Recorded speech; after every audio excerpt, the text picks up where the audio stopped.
You can start, Mr. President.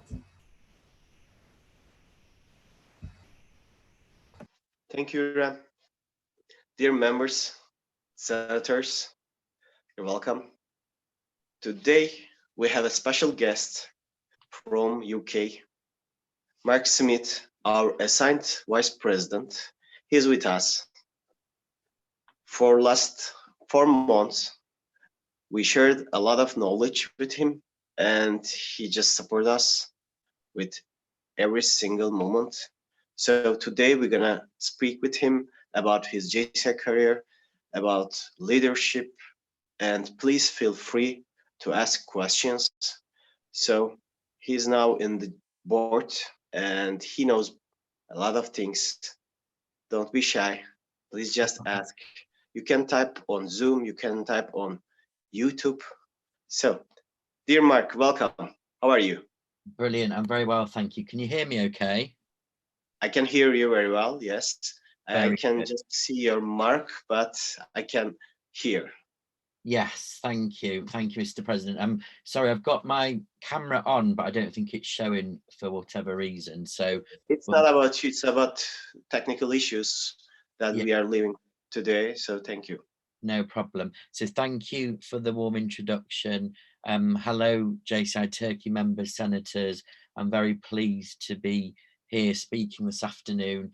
In these uncertain times, of course, and unusual times, but it's great with the power of technology that we can connect pretty much, even if it's not working perfectly. So thank you very much for the invitation. So I'm very proud to be a member of the JCI Board of Directors this year, serving our members globally and particularly assigned to Europe. So I'm very pleased to be assigned to JCI Turkey with my other assigned countries as well. So thank you very much for the invite. So I appreciate not all of you can see the presentation, and I'm not in control of it. So hopefully we'll get the gist of it, but we'll go on really. So I'm calling you from Sheffield in the UK, the United Kingdom, and hopefully you can see the slide with that on the map on, so you can see I'm around halfway in. So often people know London very well, which is more southern, and I'm about two and a half hours train ride from London in Sheffield in Yorkshire. So I've put on there a couple of Yorkshire things that we're well known for. And so Yorkshire tea with milk, of course, the British like to drink tea with milk, and also some Yorkshire pudding, which is made of batter, which you often have with a roast dinner. So for those of you that don't know Yorkshire, I thought that was a couple of landmarks as well. So please feel free to interrupt me as I go along, but if not, I'll continue, if that's okay. So when thinking about what to talk to you about today, I thought I would just briefly talk to you about my JCI journey, how I joined and how I've become in this role this year. Also to tell you a little bit about what I do in my professional life, and then also share with you some thoughts around what leadership means to me, what I think is important to help make you become an effective leader and a good leader. Now, of course, there is the JCI Effective Leadership course, which I've run a few times. In fact, I think a couple of members joined us online recently for that one. But this is more my reflection. So some of that might take into account some of the learning covered on the Effective Leadership course, but this is about my reflections. So thinking about my JCI journey, so I joined JCI 8 years ago, back in 2012, and I learned about JCI, my local home chapter is JCI Sheffield. I saw about it on Twitter, and I saw that it was asking for young professionals to come along to an open evening to learn more about Junior Chamber International. And at that time, I worked in a local charity, an NGO, non-governmental organisation that worked with young people under 16 years old at risk through running away. So if young people have been thrown out of home or they were suffering abuse or violence at home, anything like that, that might cause them to flee. So one of the roles I had was fundraising and to create partnerships and to recruit volunteers to help young people.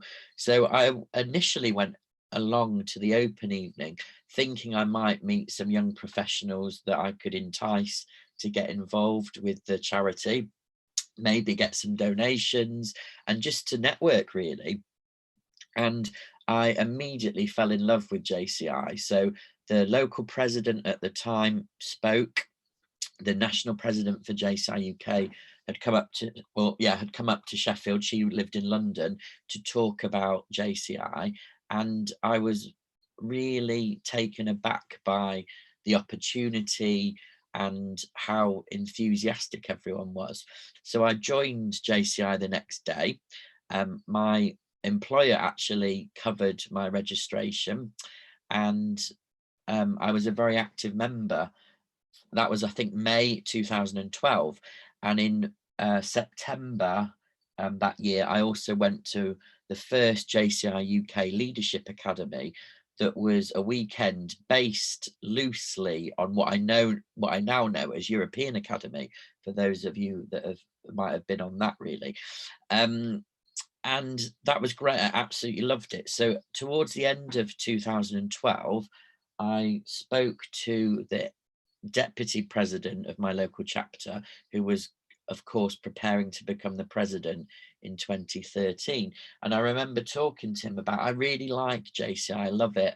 I think I'd like to get involved, but I'm a bit worried I don't really have the skills, or I'm not quite sure what I could contribute. So we spoke a lot about what my interests were, maybe areas that I wanted to develop. And one of those was I'd done quite a bit of social media for the charity I was working for, but I wouldn't say I was an expert. So to cut a long story short, in 2013, I joined the local board as the local marketing director. There was two of us. So I led for that year on doing the social media, on Twitter, on Facebook, writing a bit of content for the website, and the other marketing director worked on the graphic design and putting together the newsletters. So I really valued that year because it really pushed myself out my comfort zones. And as the year progressed, I loved it more and more. It was local deputy president in 2014.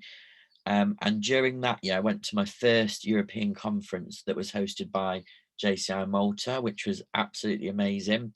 And I was honoured to be awarded the Most Outstanding Member Award in Europe. And then later in World Congress in Leipzig in Germany that year, was awarded the Most Outstanding Member in the world, which was absolutely fantastic. So that's probably one of the best moments of my life, and certainly my JCI career. So I was very grateful and honoured to receive that award. In 2015, I served as local president, and of course attended the European conference that was held in Istanbul in Turkey, which was my first ever visit to Turkey. So I really appreciated that, and really enjoyed the country. And then in my local president year, the theme or the slogan for my local chamber was "Be the change." So that's from the famous quote, "Be the change you want to see in the world." And for me, that really represented what JCI was about, encouraging members to make a difference, to contribute and to act. So regardless of how much time they have, regardless of their skills, regardless of where they've come from or what they do for a job, for me, everyone has the power to make a difference and to contribute. So I really spent a lot of time using "Be the Change" as our theme locally, which was a great success. And very pleased to say we won the Most Outstanding Local Chamber in the UK that year. I won the Most Outstanding President that year. A Sheffield member from my home chapter won the Most Outstanding Member Award. Yeah, so we had a really good year. And then in 2016, I joined the National Board. So as well as being the local immediate past president, I joined the national board. And what I should say is at the AGM, our national AGM in 2015, which was September, I actually stood as a candidate to be the 2017 JCI UK national president. And it was the first time since I'd been a member, that it was a contested election. And unfortunately, I lost that election, and Michael Steele then became the national president in 2017. And one of the things that some members said to me during that year, or why they may not have supported my candidacy, was that I hadn't had any experience on the national board. And of course I was disappointed not to have got that, but however, I persevered, and I then joined the national board anyway in 2016 as the finance director, or the treasurer as often it's called in many organisations. So I served there when Sarah Beckwith was national president of JCI UK, and of course Michael was then the deputy national president. Now in 2017, in 2016, at the World Congress, which was in Canada. Now I was due to go, however, I couldn't for that year because I was working then for a local chamber of commerce in a maternity role that was only for a year. So it was getting to the time where I didn't know what I was doing for a job, so I couldn't commit to the expenditure, the flights, the cost of everything going to World Congress, which I was really disappointed about, because I had been to Canada a couple of years previously on holiday. Anyway, I also stood as a candidate for European Development Councillor, but because I couldn't go, I submitted my nomination via video. And so this was the year after I didn't win the national president nomination. And unfortunately, I also wasn't elected as European Development Councillor. And I think it wasn't necessarily to do with my video, but I think those candidates that were actually in the room were elected that year. So again, you can imagine I was disappointed. And yeah, and eventually, to cut a long story short, in 2017, I then served on the national board as regional group chair for Yorkshire. So in some national organisations that might be called like a state president or a regional president, that kind of role. And because there was no one doing the finance director role or a treasurer, I also carried on doing that role for the year. So whilst I'd worked with budgets before, when I worked at the charity, the NGO, I put together budgets, but I wasn't an accountant. I wanted to develop my budget skills and my number skills. So again, that was another reason why I did the treasurer role. And then in 2017, I was also awarded a senatorship, which I was absolutely shocked by, and they surprised me really well.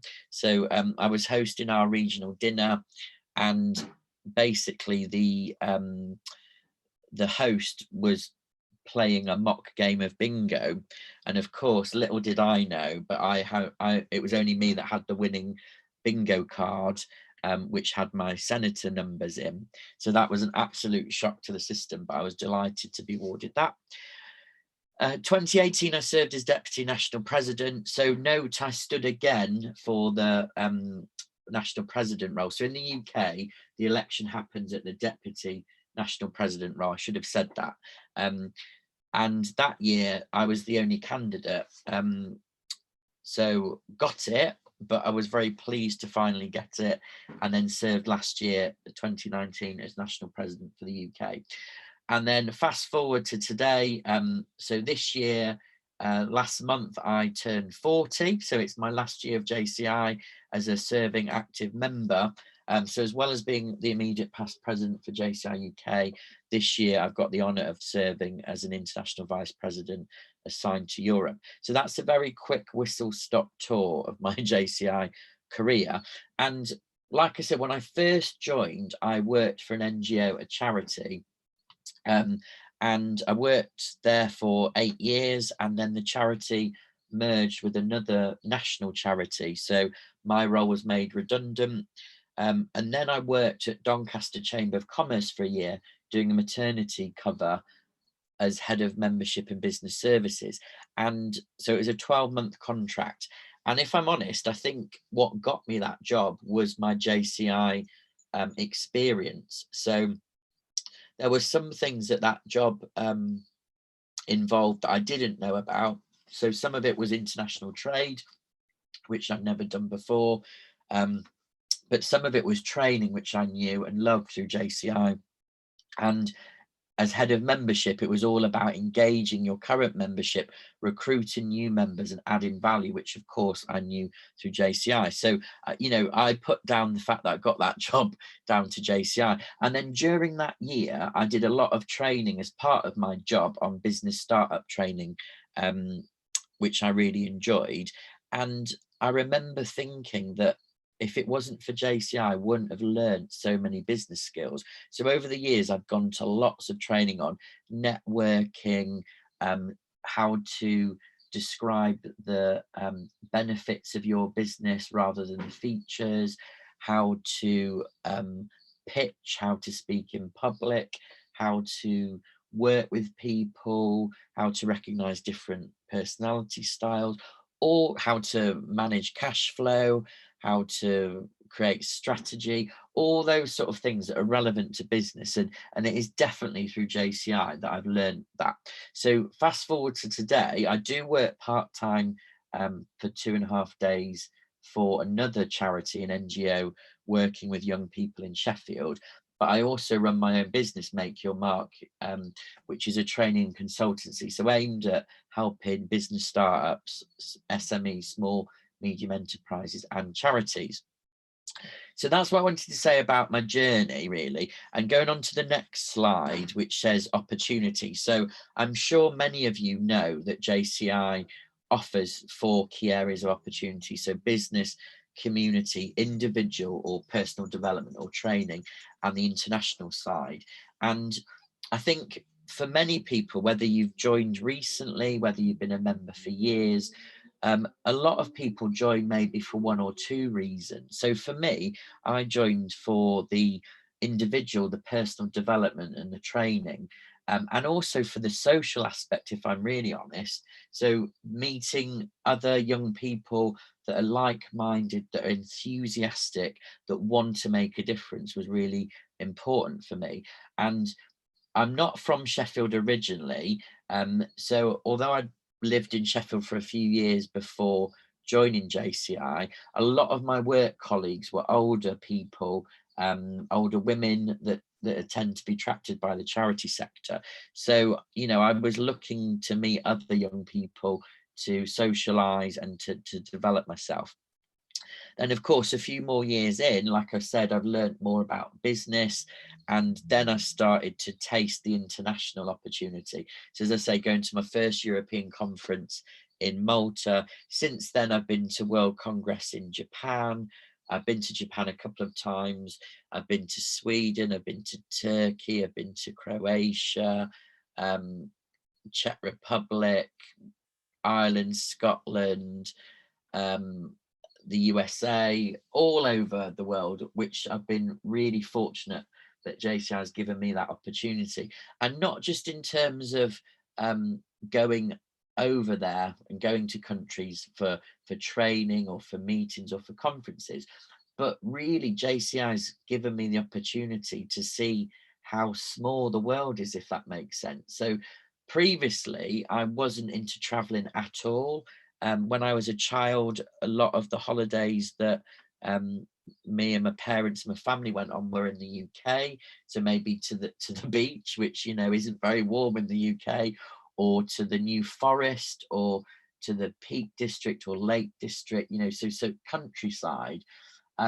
Whereas now I really wouldn't think twice about nipping over to, I don't know, Sweden for a long weekend to deliver training or whatever.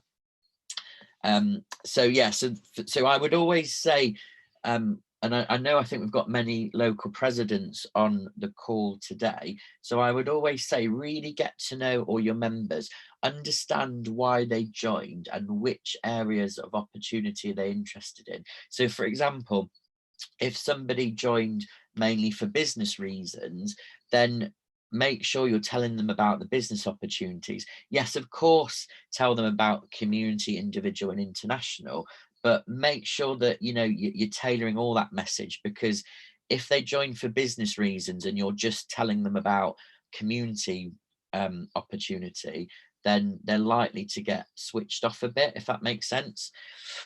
Okay, so if we move on to the next slide, I'm trusting whoever's moving the slides for me, so thank you. So what is leadership? So leadership is a set of skills, processes, behaviors and capabilities that a person needs to motivate and direct others. So it's really about taking people on a journey. It's infusing people, motivating them, inspiring them to help them on a journey. And the next 2 bullet points, in fact, all this slide is taken from the JCI Effective Leadership course, which is one of my favorite JCI training courses, actually. And effective leadership is the ability to help people grow in their own abilities.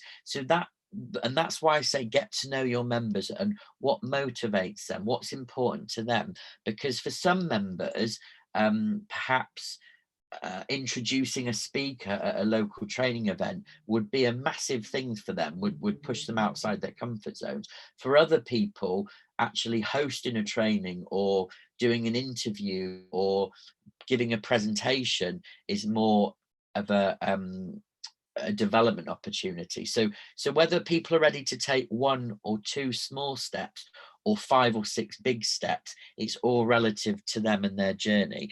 And the last point is successful leaders are those who drive others to achieve their own success. So it's not about you or your title, whether you're a president, whether you're on the board, whether you're a member and haven't got a title or a formal role. Everyone has their part to play, and everyone has the right to be encouraged to develop and to push themselves outside their own comfort zones. Okay, so I'm just checking in. Any questions at this point? And can everyone still hear me okay? Yes, we can hear you. Brilliant. Everything's okay. That's great, thank you.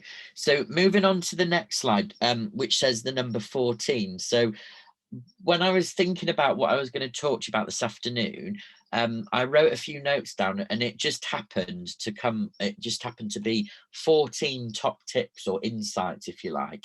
So like I say, these aren't necessarily from the Effective Leadership course, but these are my reflections thinking about my journey both within JCI and also leadership and management roles I've had in other areas. So number 1 says, don't take life too seriously. So what I mean by that is, yes, whatever you do for a job or whatever your role in JCI, I'm sure it is important to you, and it's important to be professional, and to some extent it's important to be serious. However, let's have some fun about it. Let's make some jokes, if appropriately. Let's have a laugh, let's have some fun, because if it's all too serious, if we all too focus on too much of the regulations and the admin and the red tape, sometimes it can demotivate ourselves. And I'm not saying that we need to ignore all that stuff, and that is important, but let's keep it in perspective. So sometimes in the past I found myself maybe waking up at night worrying because I'd not finished writing a training course that I was delivering in a couple of days' time for JCI, or worrying about a meeting that I was going to chair, or as national president, or whatever. And then I kind of think, do you know what, actually, we're in this organization because it makes a difference. We grow and we develop ourselves. And so therefore, we're all volunteers. We do this out of our own time. So it's important, therefore, I think, to balance, have a good sense of humor, make sure that you are building teams and you have a laugh, and focus on the individuals, the humans as well, not just on the process. Okay, so secondly, the next slide says be yourself, and I think that's really important. So of course, particularly this year as vice president, for those that you can't see me, but I've got my orange polo shirt on, which is the board of directors color this year. I'm wearing my vice president badge.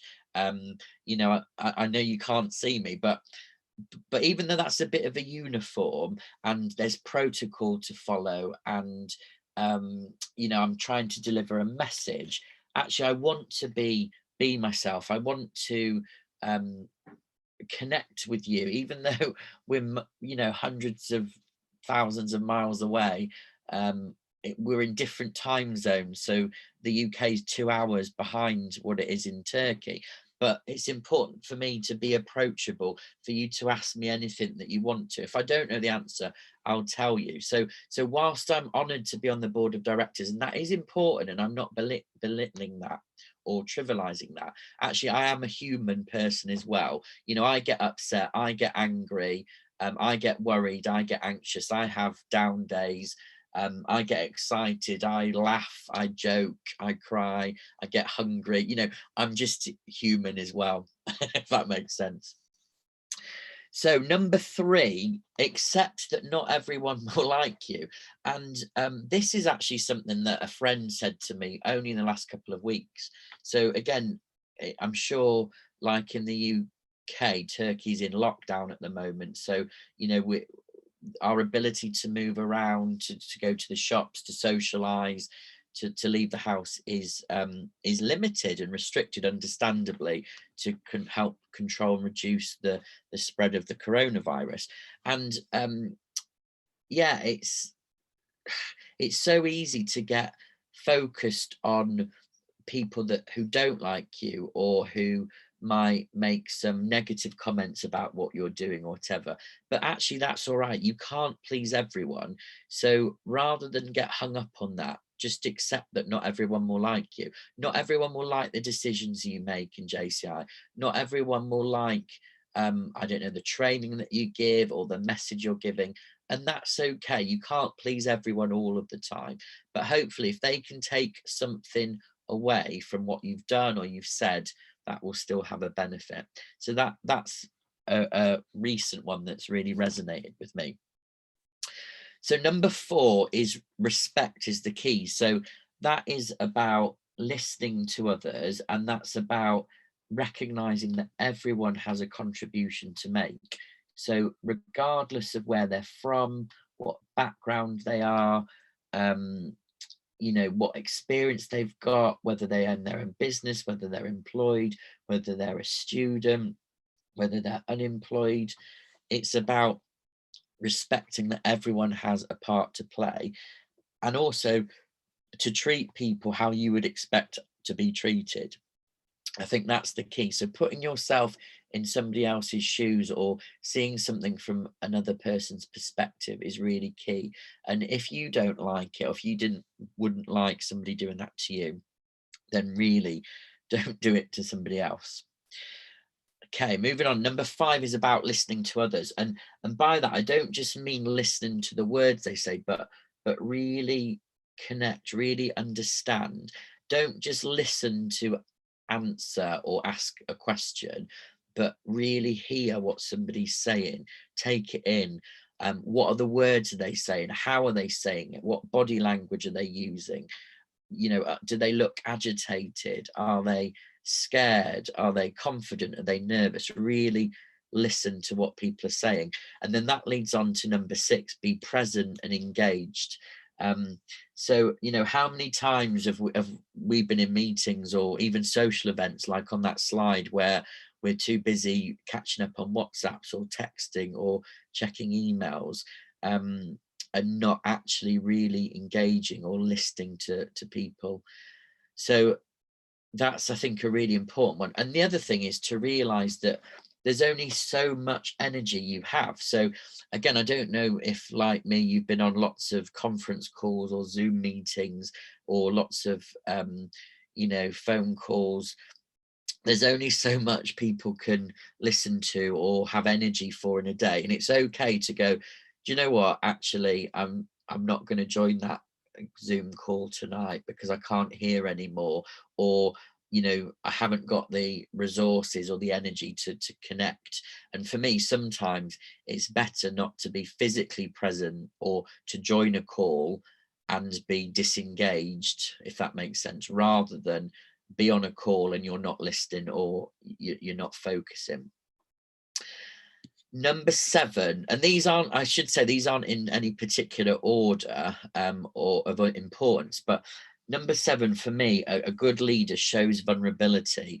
So, that means asking your team for help. That means it's being comfortable with saying, look, this is the problem that we're facing, and I'm not really sure how to deal with this, or has anyone got any ideas that can come up with how we can approach this?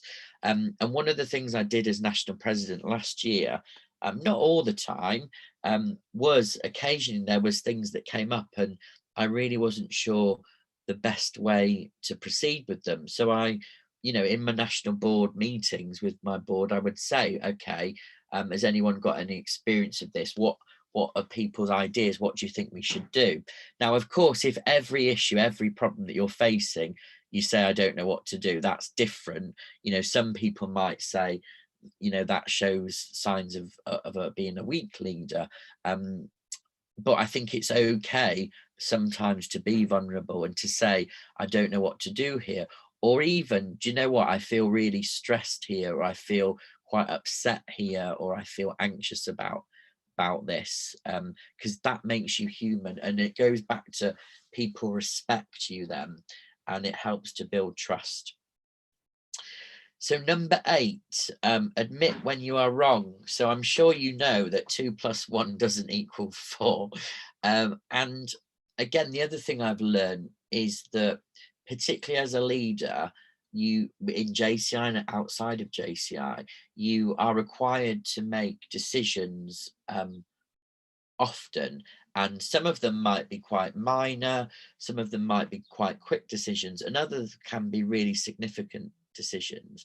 And all you can do is make decisions based on the information that you have available at that time. You might ask for others' opinion, you might do an options appraisal where you kind of feel that the options in front of you, none of them are ideal, but you weigh up the risk, or you think, okay, how would this affect others, etc.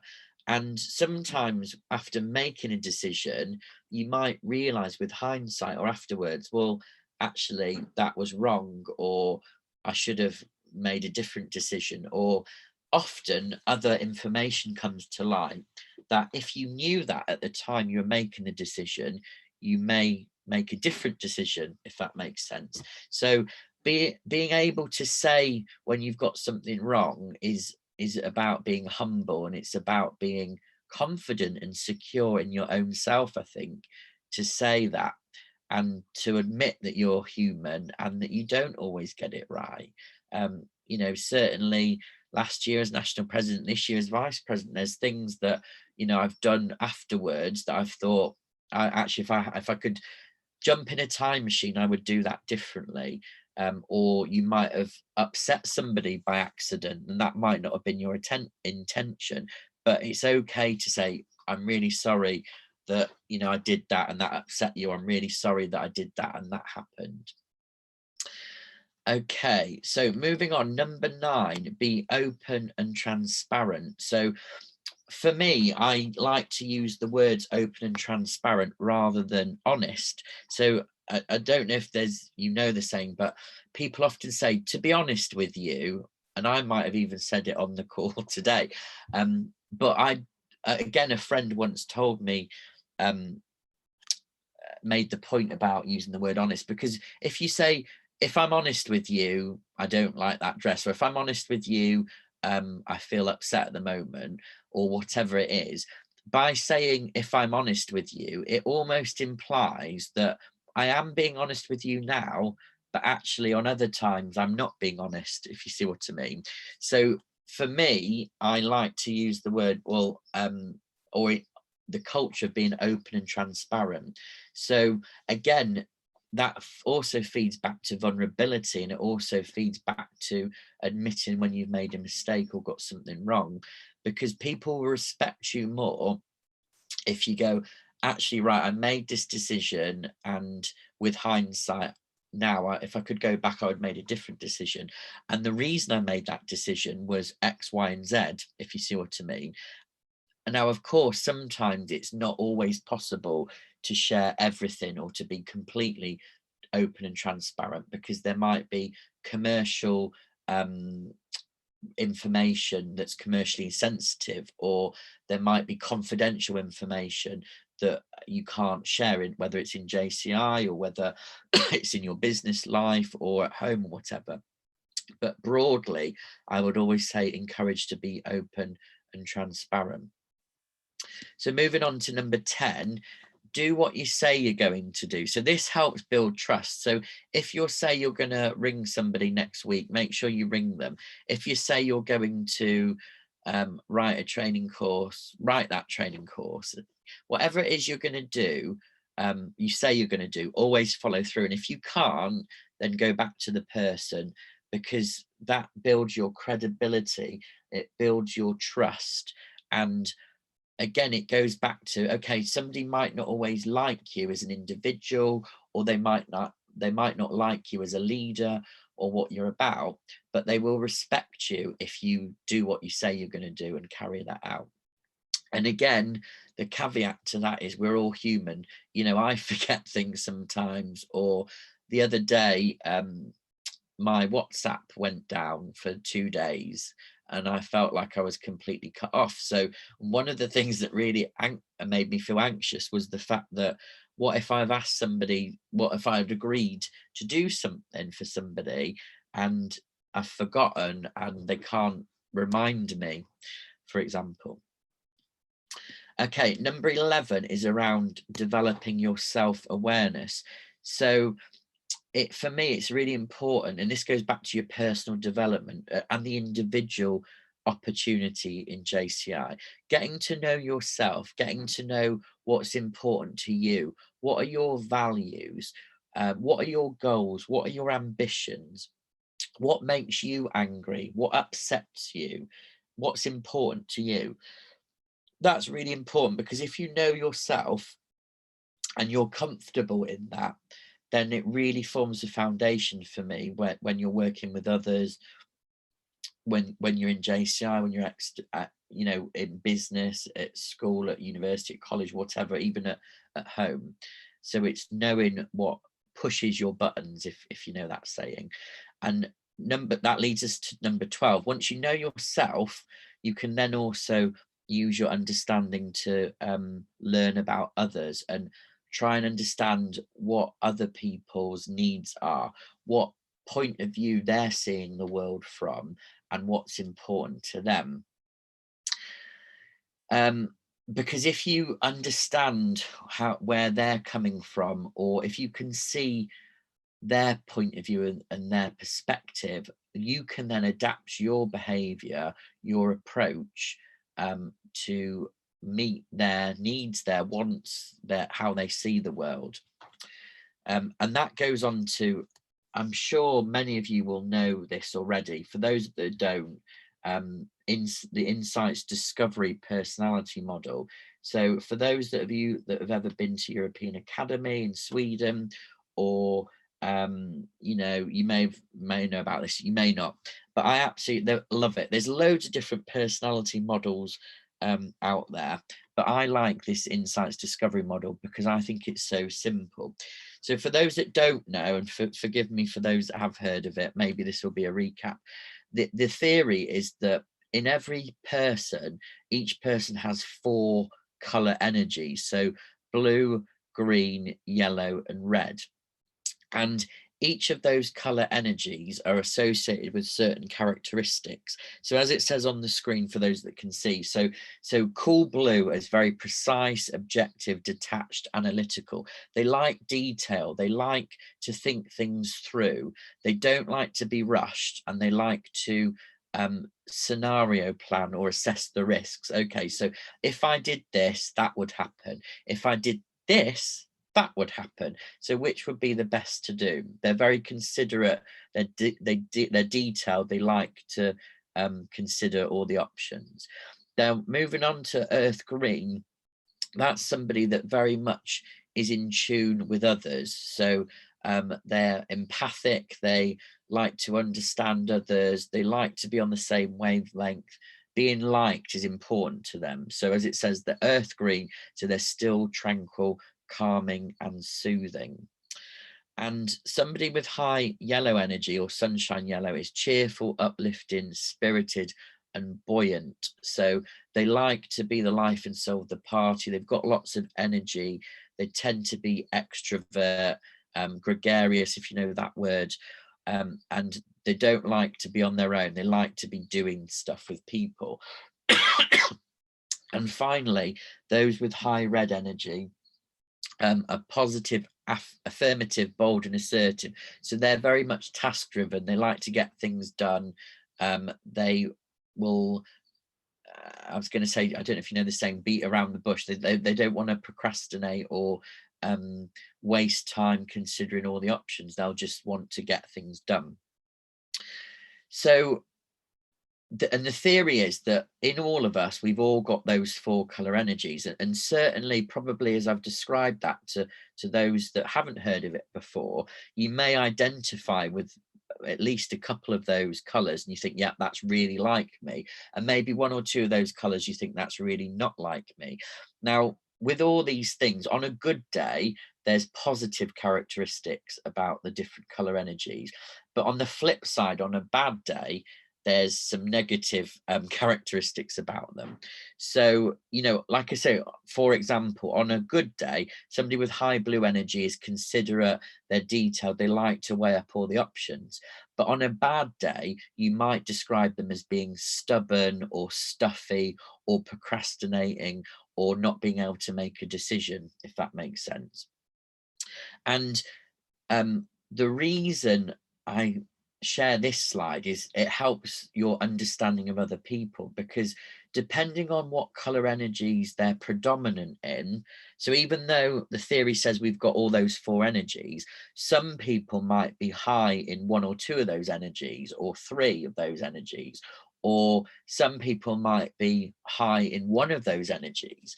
And it, you know, depending on what colors or what energies they have will impact on the way they process information, the way they receive information, the way they give information, the way they behave and the way they interact. So as a leader, if you can understand these insights a bit more, then you can adapt your behavior accordingly. So going to the next slide, and I'm not going to talk through all this, but so this gives some examples of how, if you're high energy in one of those colors, what the characteristics are. So like it says, red, you appear businesslike and functional because you're task driven. You don't want to make small talk necessarily. You just want to go, right, what is the goal today? Let's get on with it. If you're high yellow energy, you're informal, you're outgoing, you're not necessarily loud, but you're the life and soul of the party. You'll be the one that's speaking, you'll be the one that's interacting. And if you're earth green, you want to fit in with the crowd, you want to make sure people are comfortable. And then cool blue can be seen as formal and conservative. By that I mean taking risks.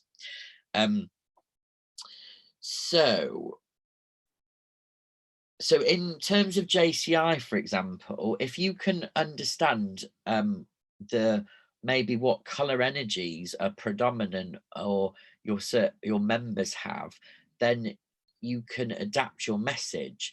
So, and this could be a whole separate training if you like. So for example, if somebody is high red from a JCI point of view, they're probably in a board meeting, they'll probably be the ones that like, come on, let's get on with this, let's follow the agenda, let's go for it. What's the meeting about, have we achieved that, go.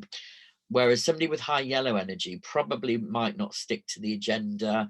They're probably, their attention might wander off. They're likely to be checking their phone. They might be doodling, drawing sketches on the pad. And if it's a lot of talking, they might get bored. Whereas if you're playing a video, or if have got a bit of an engaging presentation, that's likely to keep their attention. And then Earth Green, again, for them, it's important that everyone has the opportunity to speak and to join in and to contribute. So, it doesn't matter if the meeting would run on, for example, they'll want everyone to have their say and feel comfortable. And then somebody with high blue energy in a JCI meeting might get stressed if the meeting's overrun, or you're not sticking to the agenda and you're jumping about, or if you're talking about project ideas, they might then go into, well, what if that happens? Or yeah, but we can't do that because we haven't got the partners, or how much is that going to cost, or the resources, if you see what I mean. So that's just an example. I know some of those aren't always seen as positive or negative, but there's a flip side to everything. Okay. And then moving on, number 13 is have a vision. So as a leader, again, whether you're a JCI president, whether you're on the board, whether you're a member in business, in work, from your own personal career or history, have a vision. What are you aiming for? What's your ambition? What's your goal? And if it's in JCI, what are you hoping to achieve in your local chamber, in your project team? And how can you share that vision? How can you get others to buy into that and to help shape that? Because that's the key. If you do that and people are bought into it, they're more likely to engage with you, and you literally take them on a journey. So they're motivated, they're engaged, and they want to help you deliver that vision.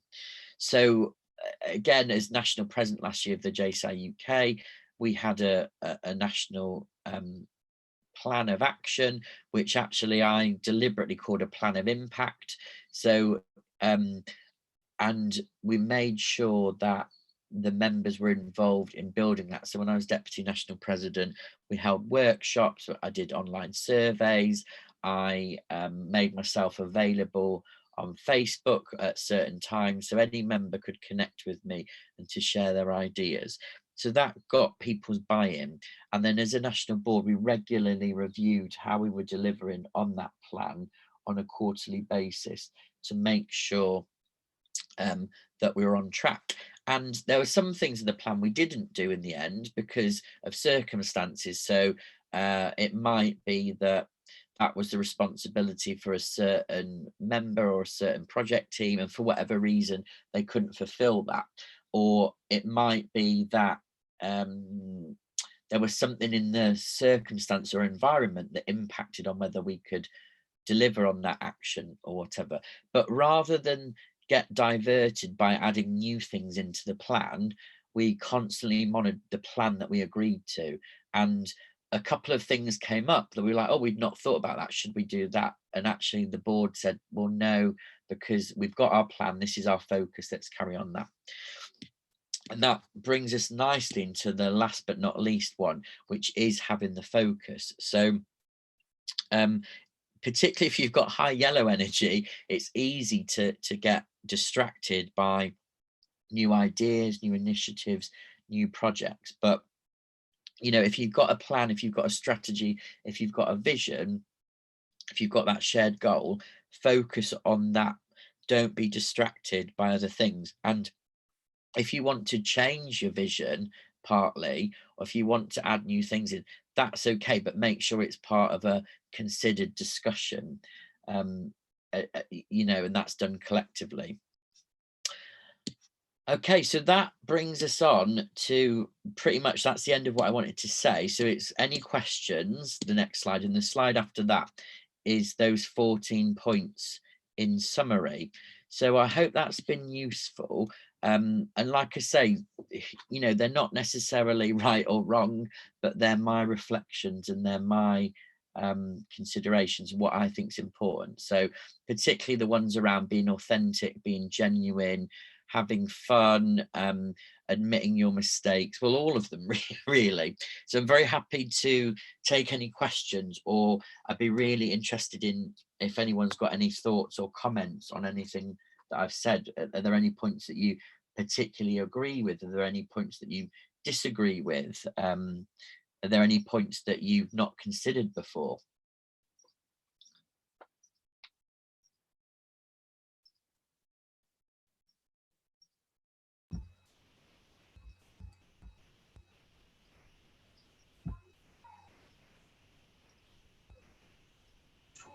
Any questions?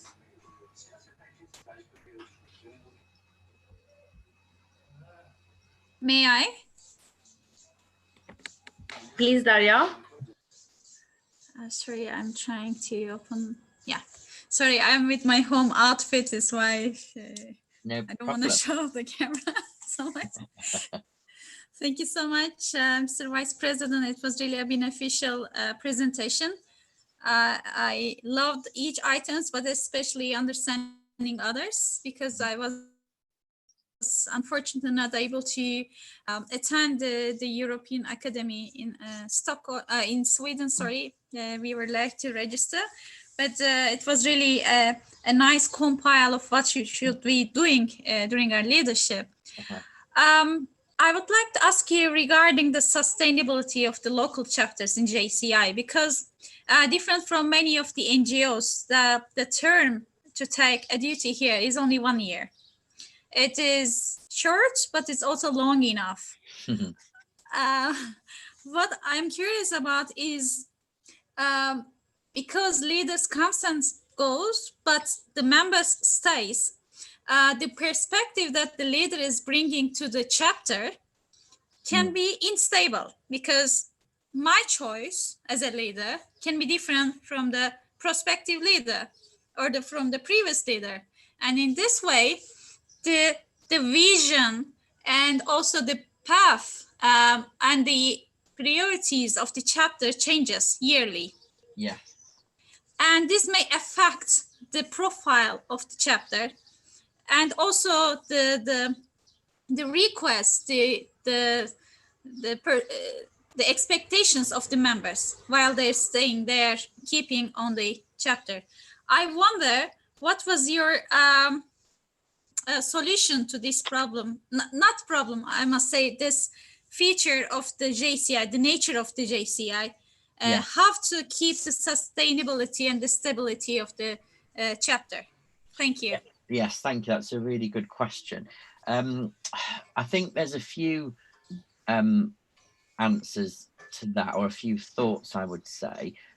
One of those is ideally, and I say ideally because I know it's not always easy for all local organisations or national organisations, but ideally I would say try and work towards creating a 3 to 5 year strategic plan, like we've got globally for JCI, and certainly as national president last year, that was one of my key goals in my plan of impact, to create a 5-year strategic plan for JCI UK. Now, this is the first year, 2020 is the first year of that 5-year plan. So the global one started last year, 2019. So it allowed us, you know, we didn't want to rush it, and it gave us a bit of time to come up with that.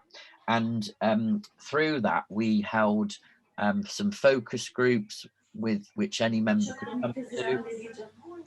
We did an online survey, and we consulted with our General Assembly a couple of times throughout the year, and now we've created that 5-year plan. So what that sets out is sort of a shared vision and some shared priorities. Now, what that means is each year, the next national president, for example, they can put their own stamp on things. They can maybe tailor things or steer things or have a particular focus, but actually that all contributes and is consistent with that strategic plan. So the plan is there a bit like a framework. So that allows you to respond, because who, you know, 6 months ago, who would have predicted that we'd all be in lockdown and, you know, the coronavirus would have been a pandemic. So who knows, like I couldn't predict in 4 years, you know, what the world would be like. So writing the plan that in terms of high level priorities and what the vision, what the key goal is, can be really helpful. So even if that changes yearly to some extent on how that's delivered. Now, going back to a JCI context, I think the other important thing is that we're working really hard this year that's being led by Secretary General Kevin Hinn, and, you know, really brought in by the board of directors, is the fact to focus on those 4 areas of opportunity. Because in recent years, we focused a lot on being active citizens, which is more the community side to JCI. And although we're not, you know, that still exists and we're not throwing that out of the window, you know, we're refocusing on those 4 areas of opportunity.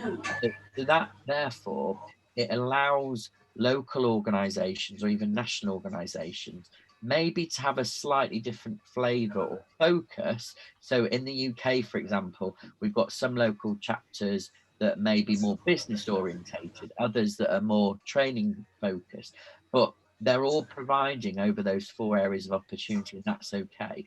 The other thing is to say, last year we introduced another strapline, developing leaders for a changing world. So if some of your activity, if your plans, if your vision might be a bit different each year from president to president, actually does that still tie in with that global strapline? Is it still consistent with the global plan of action of invest, motivate, connect, collaborate, and impact?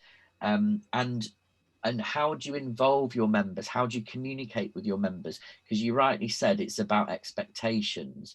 So those are some suggestions that I would say. So it's okay, I think, to have your own individual flavour, or to change things a bit each year to put your stamp on it. But I think it is important to have a common framework and some key priorities and objectives to achieve. So your question was around the sustainability of local organisations. So in order for local organisations to sustain, you know, we need members, and membership growth and increase in numbers is important. But for me, I'd rather have, I don't know, 50 members that were engaged, that were active, that really benefited and got stuff out of JCI, rather than 300 members, say, that aren't engaged, that aren't doing anything, that are customers, if you see what I mean. So they might come along to training events, they might you know, take part in international conferences, but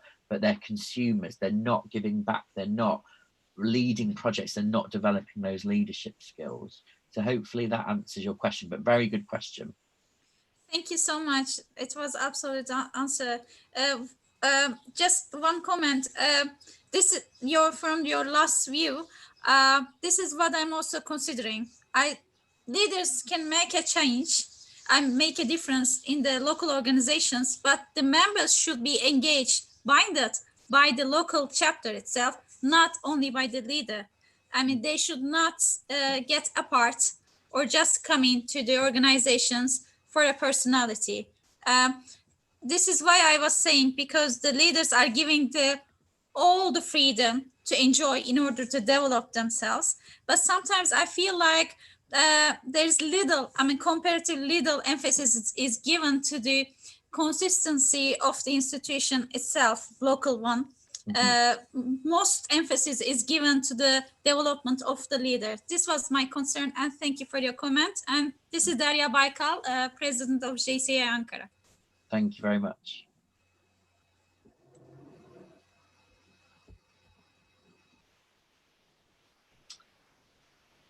So I'm just seeing in the chat, there's a question for Nihal, from Nihal, that says, how do you think the local presidents can focus on getting to know their members better? So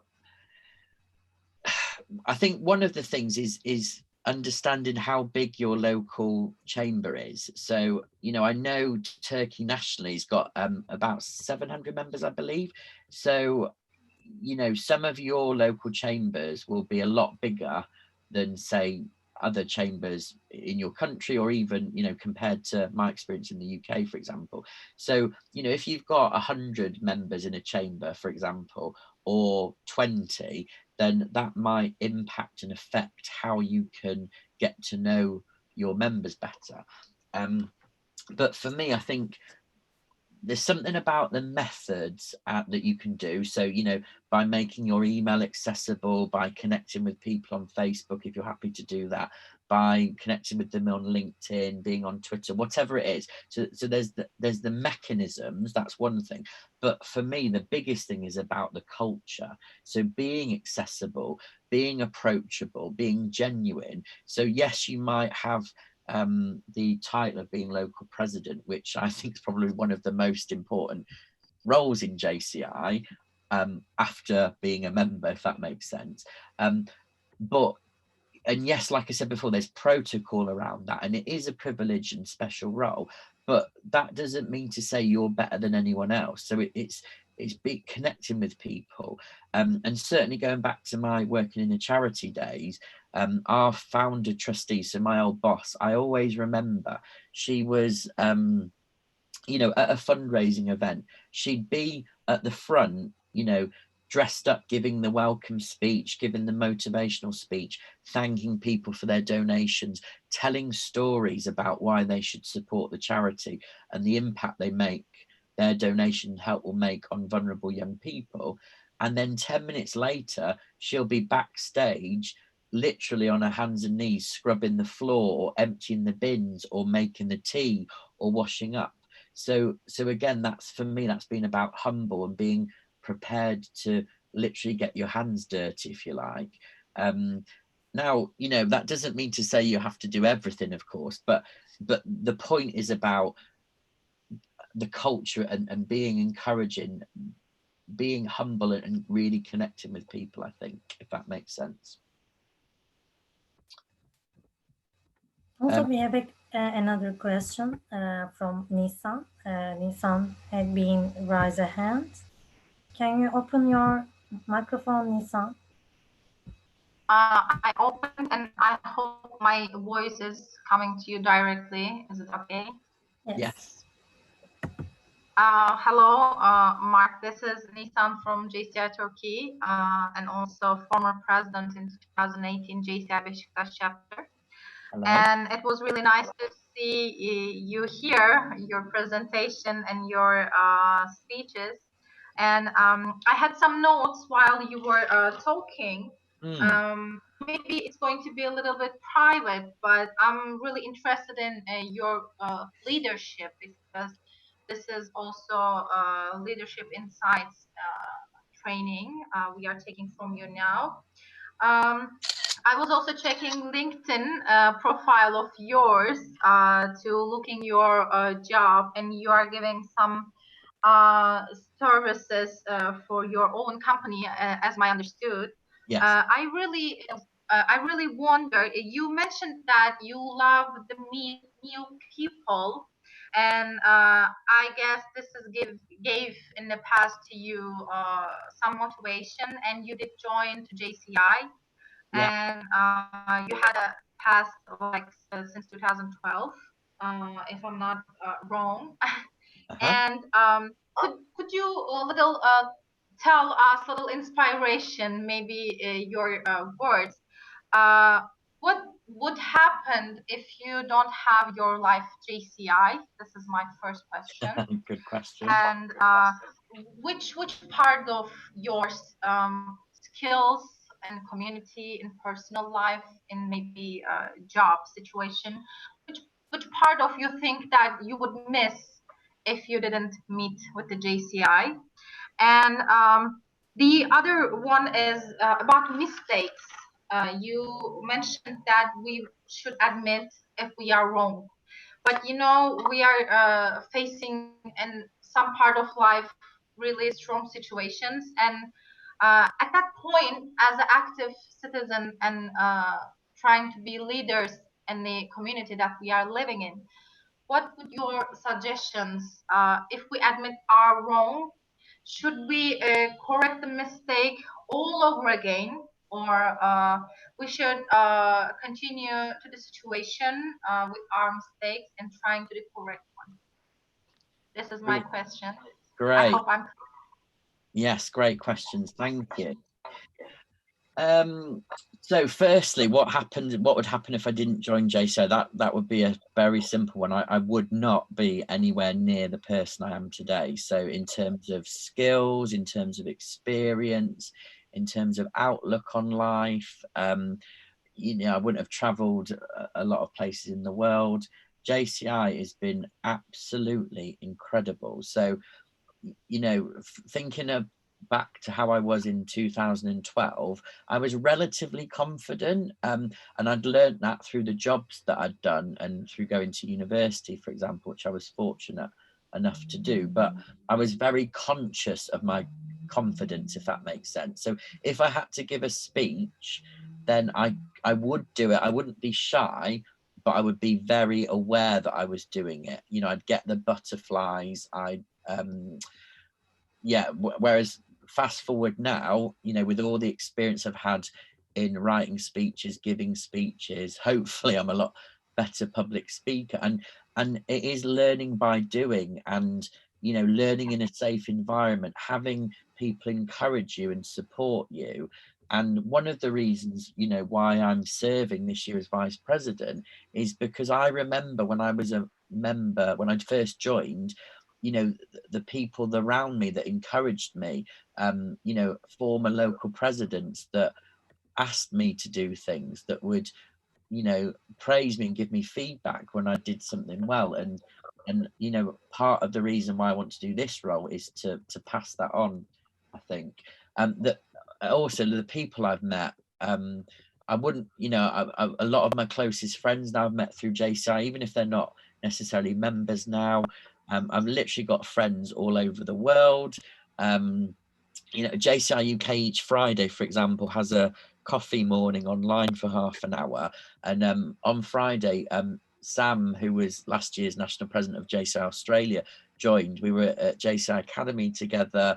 You know, we got to know each other a lot last year. So it was really great to be able to connect with him, for example. Whereas, you know, if I traveled to Australia, it would take me, 25 hours to get there. So little things like that. And I think, again, from a career point of view, JCI has given me loads of different skills. I've learned lots about business. I've learned lots about working with others. And yeah, so I can't emphasize enough how my life literally has changed with JCI. And I think, again, like I said, that gives me that sense of service, being able to give back. And then you've asked about mistakes. So yeah, it's we're all on a learning journey. We're all human. We all get things wrong, and sometimes there isn't necessarily a right or wrong answer. Sometimes it's about, oh, if I had my time over again, I would do that differently. So that's not always about, you know, being wrong, but it just might be learning. And of course, in some settings, you know, it's appropriate and you would admit that you're wrong. In other settings, it might be to the board that you admit you're wrong, for example. But I think it's about being confident in your own skin, in your own self, to say, do you know what, I'm sorry about that, or I'm sorry for upsetting you, or I'm sorry for getting that wrong. And again, I think back to last year when I was national president, there was a couple of things when maybe I said something, or I'd written something in an email that somebody mistook or read in a way that I didn't mean, or it wasn't my intention. And all I could do with them is when I got an angry response or whatever, is say, look, I'm sorry for upsetting you. That wasn't my intention. And so in that situation, I couldn't do anything differently. I couldn't turn the clock back. All I could do was just say, I'm sorry, basically. And of course, that was learning for me. So, you know, it might be in the future, if I were to send an email again, you know, I might reread it a bit more, or you know, if I was tired, you know, I might wait and do it in the morning in case, you know, my guard's down a bit more and I'm not as articulate as I would be. So some things I think you can change and you can put right, if you like, but there are other things that you can't really change. It's just about acknowledging and saying that you're sorry. Does that answer all your questions? Yes, absolutely. I was also taking my notes again while you were talking. Good. So thanks for your sharing, and your experience is also valuable for us and for my side also. The last point I would like to ask if it's okay for our side too, because I guess there is another question in the chat side. I think it might be related with them. In the experience in the past, if I'm looking myself experiences in the presidency, and I really had a face struggling to know all the people. You mentioned that please know the members, why they joined JCI, and if we understand them, if we know their passion and their ideas, why they are here, it will be so easy to lead them. Yes, you are correct, but at that path, it's not so easy to applicate it. It's not easy to, for myself at least, it's not easy to talk everyone and understand them deeply and trying to feel them why they are here. What's your clues about this situation? And maybe is there any examples we can look at it in the future in our side? Yes, again, thank you. Very good question. So I think if, for example, your local chamber is quite big, or I'm making up numbers here, say you had 100 members, then yes, of course, as local president, it's a challenge for you to individually phone every one of those 100 members or speak to them on a regular basis. So what I would say is still take the principle of understanding why each member joined, you know, what they want to get out of it and what the journey is, but use your team, build a team around you to help get to know your members. So when I was local president of JCI Sheffield back in 2015, I can't quite remember how big my board was, but I think I had about 7 or 8 board members. And what I would do is I would, you know, make sure that I was accessible by email, you know, Facebook, all those things that I said, but also we would, I don't know what the word is, divide the membership list up to each board director. So each board member might, I don't know, be assigned 10 members as a bit of a buddy, if that's the right word. So they would get to know them, they would email them, ring them, you know, whatever it was, to get that information. And then on regular occasions, and I know if you say you've got 100 members, you couldn't necessarily talk about every single member at the board, otherwise you'd never get anything done. But if you know, you could get a sense from your board members that have had those conversations. So actually, you know, most of the members that I've been speaking to, or I'm assigned to, whatever you want to call it, are actually really interested in training, or most of my members, I don't know, would like this project or whatever. So even if you can't personally get to know everyone, what are the mechanisms you can put in place to really understand the members, if that makes sense? Yes, it would make sense, and I take my notes, and thank you for these answers. It was really nice to learn from you, Mark. You're very welcome. I'm really enjoying these questions. Thank you.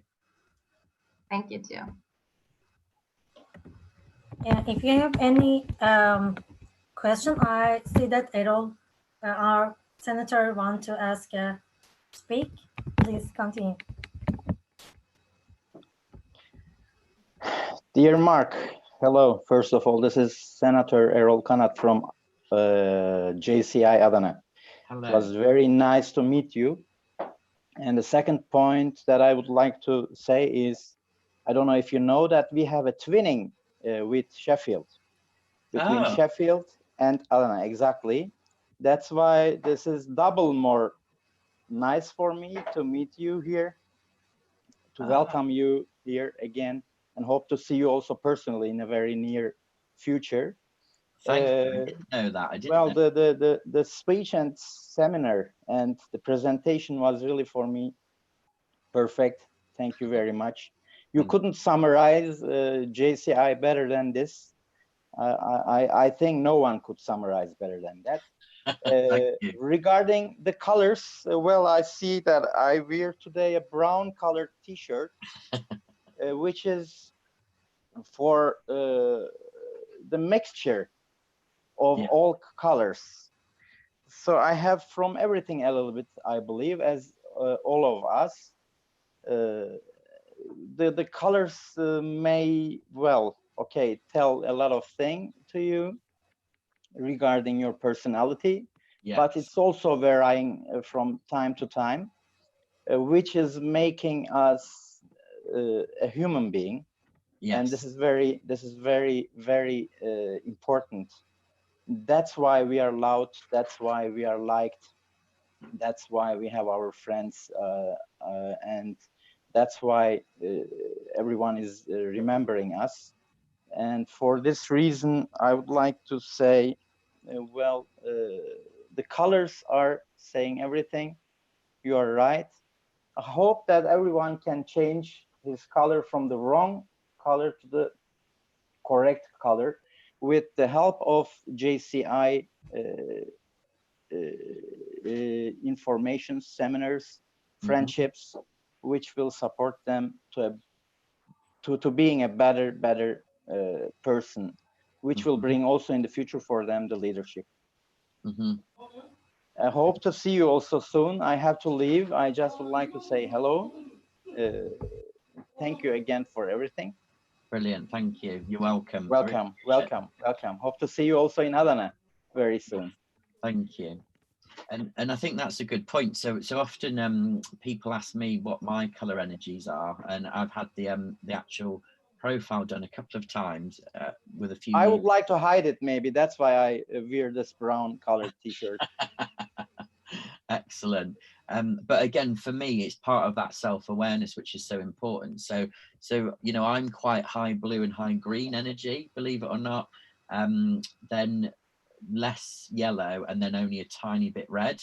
So when I deliver training courses, I've got to call on my yellow energy, and they call it energy. So literally after doing this, I'll be really tired afterwards because I've had to be engaged. I've had to really think about what I'm talking about, etc., etc. So I've learned now to then afterwards I'll need a bit of a rest, have a cup of tea, of course, and yeah, and just sort of unwind, if that makes sense.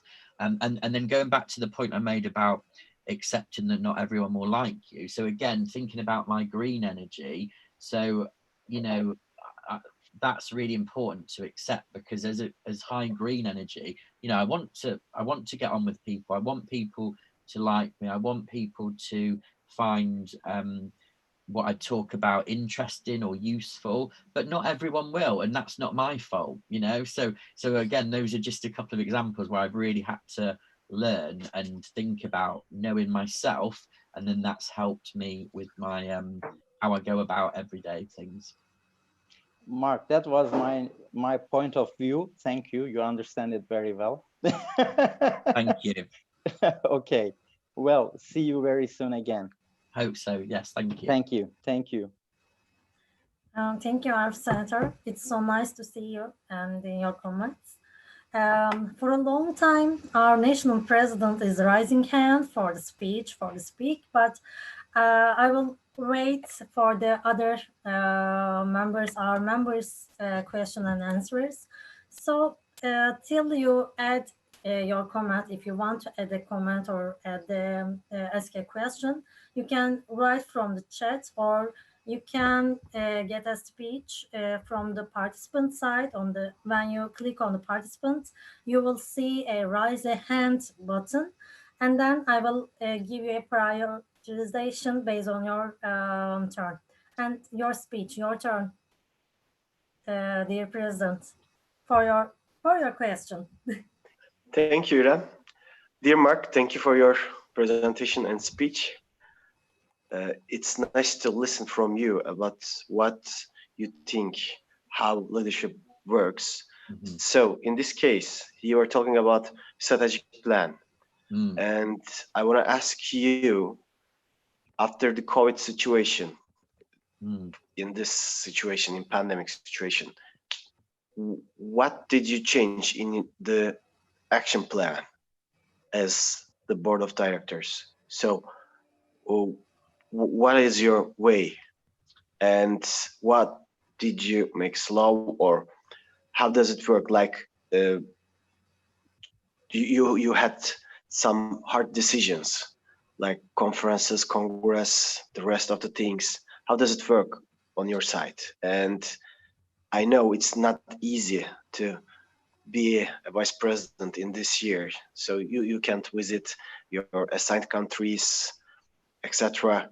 It's hard, I know, and you gave your best, and thank you for your effort. So please explain, how does it work in board of directors? Yes, thank you. That's a really good question. So so a few thoughts on that really. So I suppose, as you know, this is the second year of the 5-year global strategic plan. So as well as having that 5-year strategic plan, we also have an annual plan of action. And key to all that is the 5 goals of 5 strategic areas of connect, collaborate, motivate, invest, and impact. So those are still there, and we're working towards carrying out the priorities in this year's plan of action, which contribute to the global strategic plan.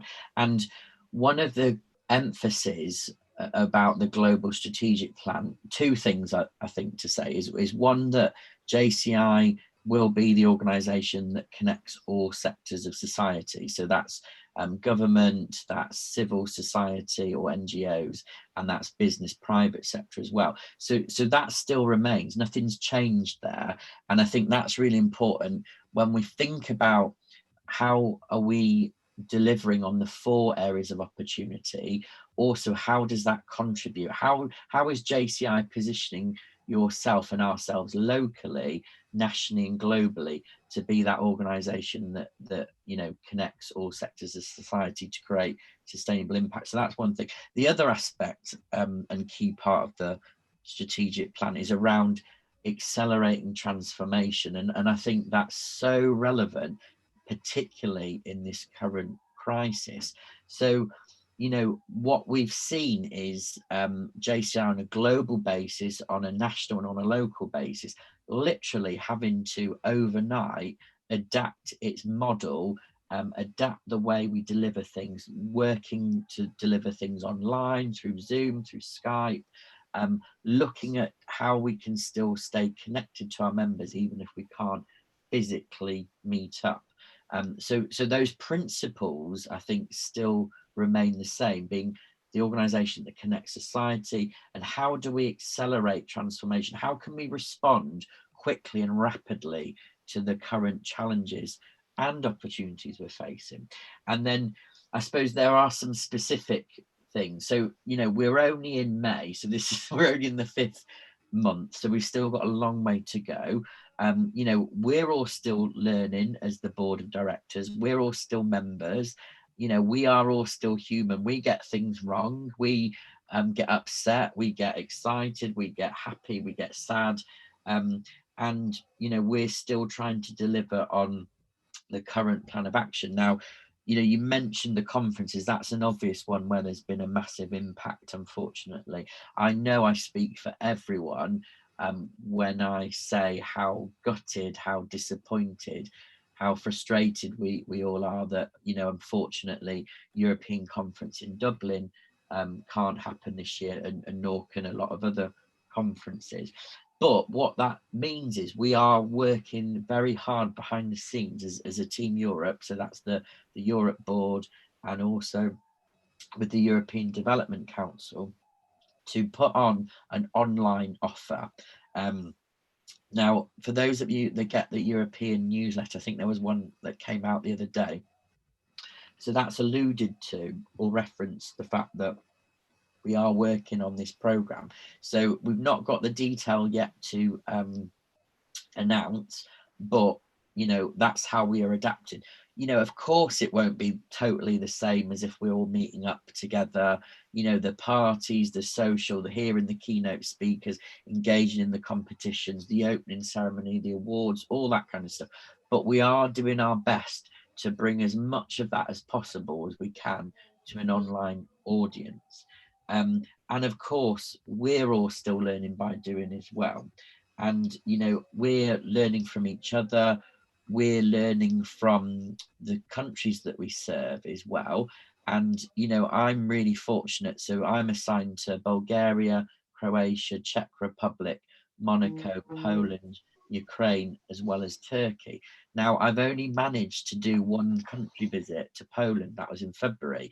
I went to January board meeting in St. Louis in America in January. I went to European Presidents meeting in Moldova, and I managed to do one visit to JCI Poland.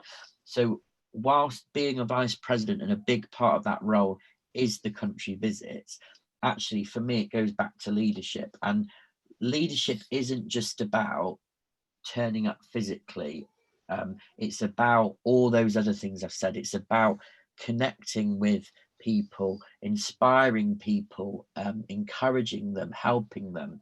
And yes, I'm like probably most people are gutted that this year was probably meant to be the year that I traveled the most.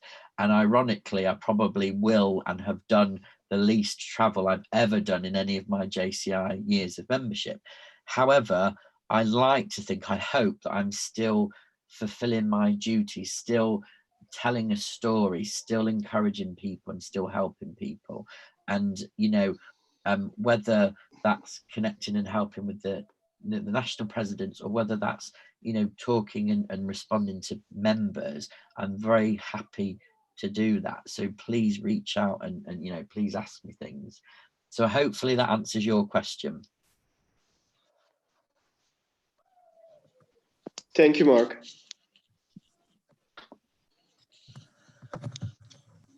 Is there any other questions apart from our participants?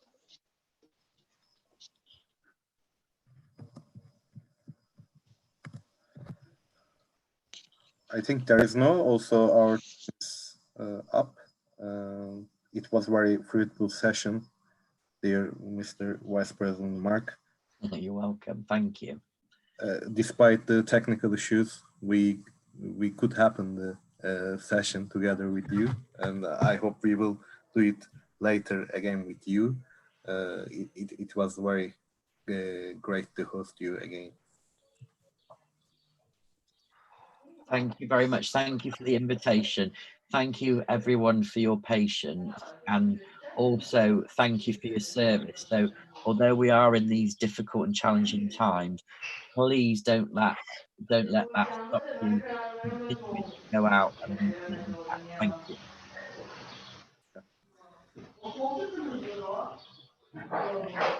We are closing the session, and Okay. this pandemic station will pass very soon. And see each other in Turkey. You are in our General Assembly. Have a nice day. Thank you, Mark. Bye-bye. Thank you. Bye. Thank you, everyone. Thank you, Mark. Hope to see you soon. Thanks. Thank you. Take care. Bye-bye.